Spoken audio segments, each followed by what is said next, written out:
diam dulu. Ibu mau membagikan pelajaran pada kelas 2. Iya, inilah dia. Jadi kelas 2-nya tentang perkalian dalam bentuk penjumlahan. Bagaimana itu?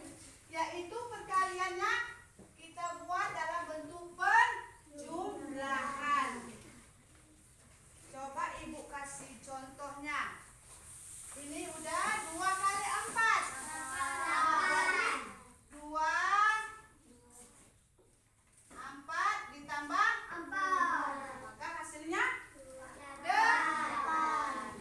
Yang keduanya 5 dikali 2. 10. Ini berapa? 2. Terus kita jumlahkan 2, jumlahkan lagi 2. Maka hasilnya 10. Ini adalah contoh dalam perkalian dalam bentuk penjumlahan. Nah, udah ngertian ya Ibu? Bisa Ibu kasih tugasnya? Iya, Ibu kasih tugasnya ya. Yaitu yang pertama 3 dikali 6, 5 dikali 5, 8 dikali 3. Ibu kasih tugasnya dulu.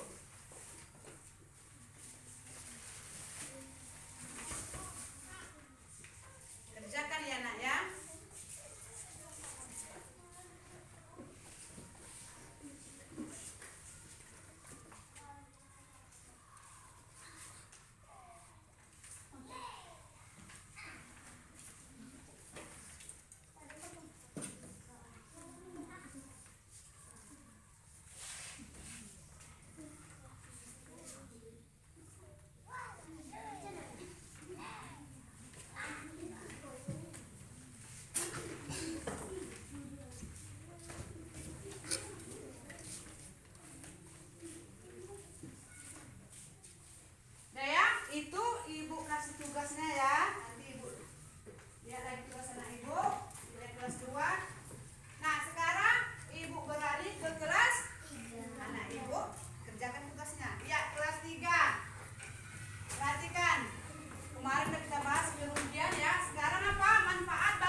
Wabillahi taufiq wal hidayah.